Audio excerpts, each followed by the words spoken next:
Introduction to Electrodynamics by David G. Griffiths, problem number 2.1a।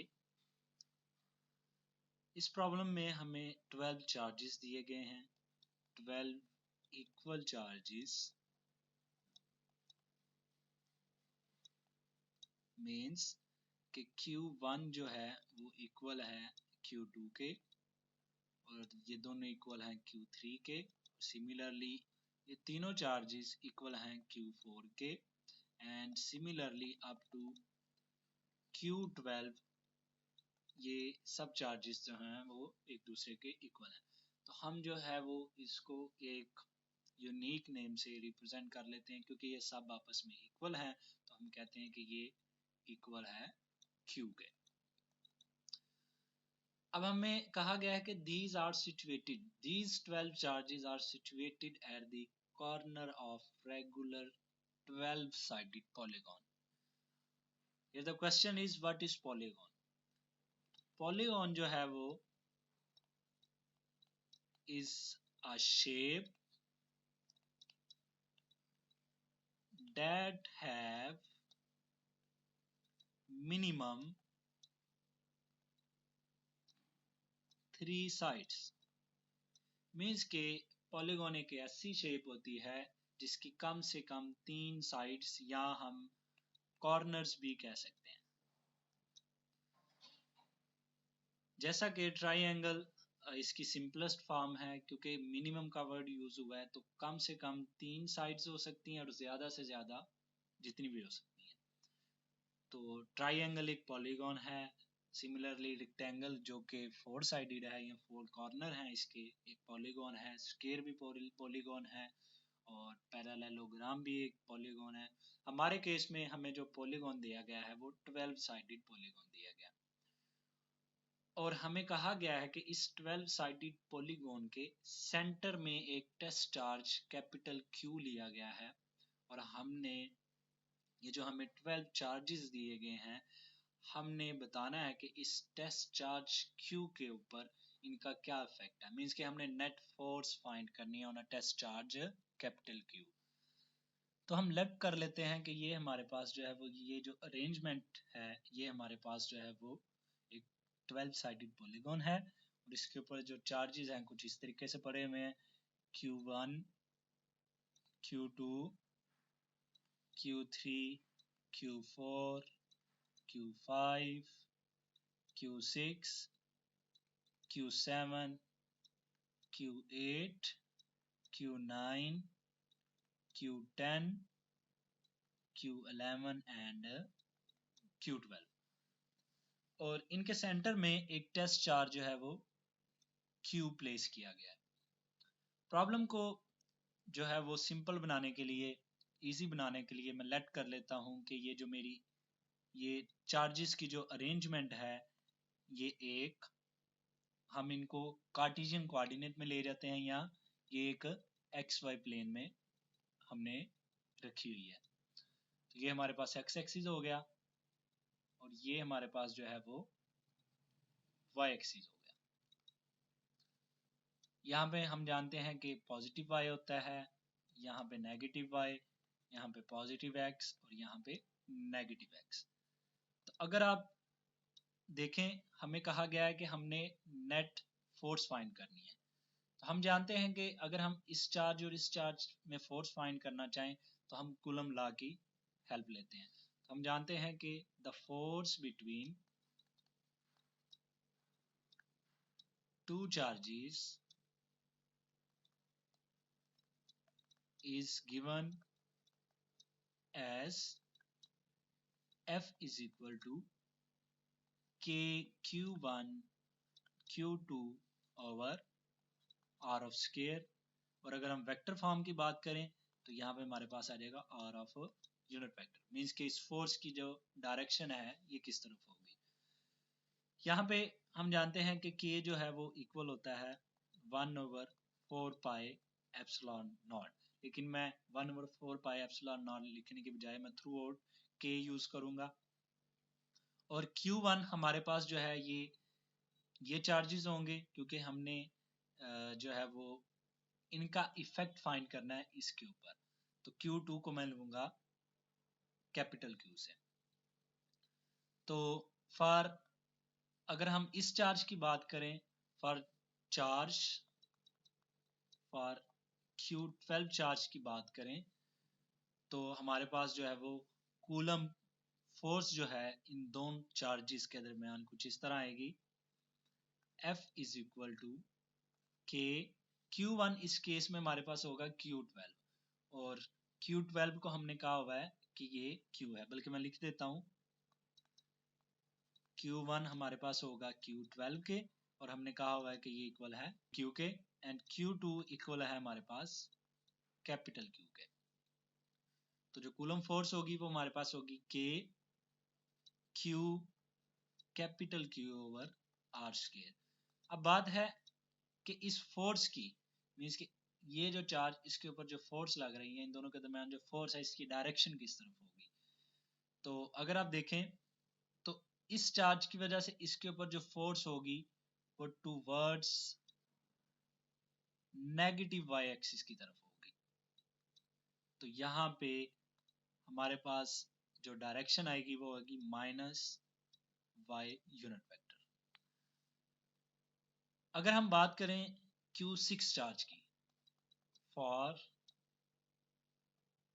Q6 charge, तो इस charge और इस charge के दरमियान जो कूलम फोर्स है वो हम इस तरीके से लेंगे। सिमिलरली मैं Q1 कह लेता हूं कि ये इक्वल है Q6 के और ये इक्वल है Q के, और Q2 जो है ये इक्वल है कैपिटल Q के।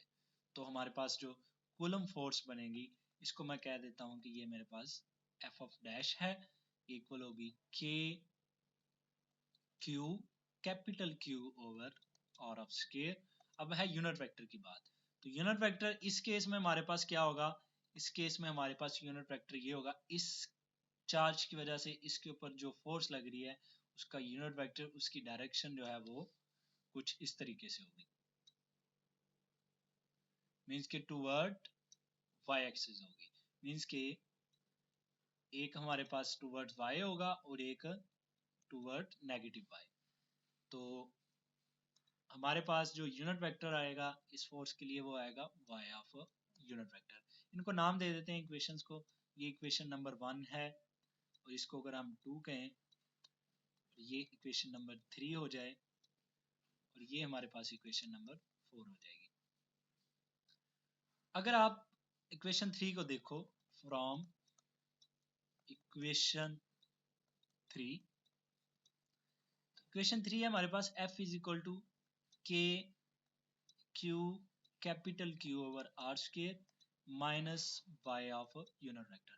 अगर ये माइनस शुरू में आ जाए तो ये हमारे पास हो जाएगा minus K Q capital Q over R square Y of unit vector F। तो अगर आप देखें तो ये हमारे पास जो है वो ये पोर्शन जो है ये हमारे पास इक्वल है इक्वेशन 4 के, जो कि हमारे पास इक्वल आ जाता है F ऑफ डैश के। इट मीन्स के F इक्वल आ जाएगा negative of F of dash के। अगर इसको थोड़ा सा रीअरेंज करके हम लिखें तो F हमारे पास इक्वल आ जाएगा F plus F of dash equal आ जाएगा हमारे पास 0 के। मीन्स के हमारे पास इसका जो इफेक्ट है इन दोनों चार्जेस की वजह से इस टेस्ट चार्ज Q के ऊपर जो इफेक्ट है वो एक नल वेक्टर होगा, मीन्स के 0 होगा। और सिमिलरली अगर हम देखें Q9 और Q3 की वजह से, तो Q9 की वजह से इस टेस्ट चार्ज Q के ऊपर जो फोर्स की डायरेक्शन होगी वो टूवर्ड्स एक्स एक्सिस होगी, और Q3 की वजह से जो डायरेक्शन होगी वो टूवर्ड Q9 की तरफ होगी, मीन्स के नेगेटिव एक्स की होगी। तो ये भी कैंसिल करेंगे एक दूसरे को, तो इनका भी इफेक्ट जो है वो 0 हो जाएगा। सिमिलरली Q1 और Q8 को देखें तो यही इफेक्ट आएगा। Q2 और Q7 को देखें तो यही हमारे पास जो है वो इफेक्ट आएगा। तो हम कह सकते हैं कि जो हमारे पास नेट फोर्स आएगी वो हमारे पास आएगी सिमिलरली, हमारे पास जो नेट फोर्स आएगी वो हमारे पास आएगी 0 के इक्वल। तो इन 12 चार्जेस की वजह से इस Q के ऊपर जो नेट फोर्स आएगी वो हमारे पास क्या होगी, 0। नेक्स्ट जो है इसी का पार्ट बी है, और इसमें हमें कहा गया है कि suppose one of the 12 charges is remove. Means के हमें जो 12 चार्जेस हमने अरेंज किए थे उनमें से एक को अगर हम रिमूव कर दें। इस अरेंजमेंट को दोबारा ले लेते हैं। यहाँ पे हमारे पास Q1 था, यहाँ पे Q2, यहाँ पे Q3, यहाँ पे Q4, Q5, Q6, Q7, Q8, Q9, Q10, Q11 and Q12। यहाँ पे हमारे पास सेंटर में एक टेस्ट चार्ज Q था और हमने इसको जो है वो एक XY प्लेन में इस अरेंजमेंट को हमने प्लेस किया हुआ था।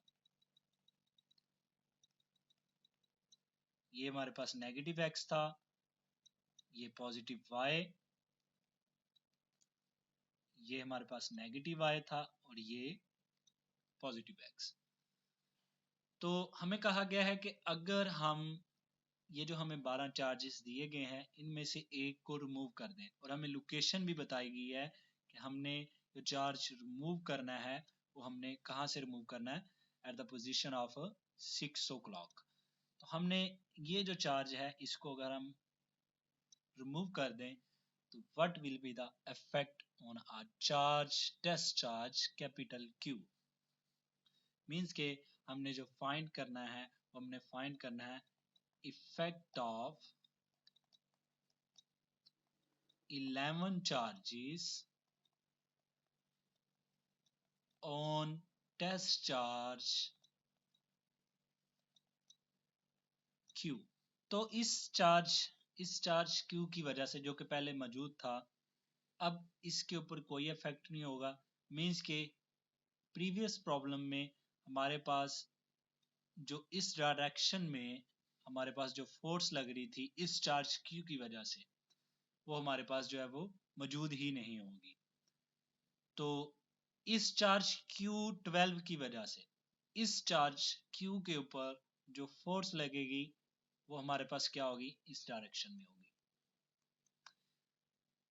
इन सब की वजह से तो इफेक्ट 0 आ जाएगा ना, हमने प्रीवियस प्रॉब्लम में देखा है।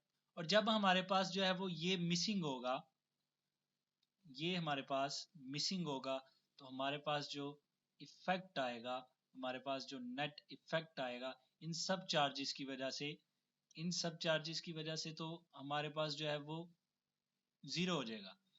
इनमें से इन दोनों चार्जेस में से ये एक मिस है, तो हमारे पास जो नेट इफेक्ट आएगा वो जस्ट इस चार्ज की वजह से आएगा। और जो हमने देखा था कि अगर इधर टेस्ट चार्ज Q है तो वो इफेक्ट जो है वह टूवर्ड नेगेटिव Y एक्सिस की तरफ है। तो हमारे पास जो नेट फोर्स आएगी, नेट फोर्स हमारे पास आएगी वो आएगी K Q capital Q over R square minus of Y unit vector. So force on test charge Q due to these 11 charges is towards 6 o'clock। हमारे पास जो इस टेस्ट चार्ज Q के ऊपर जो नेट इफेक्ट आएगा वो टूवर्ड्स 6 o'clock होगा। Means के टूवर्ड्स नेगेटिव Y एक्सिस की तरफ होगा।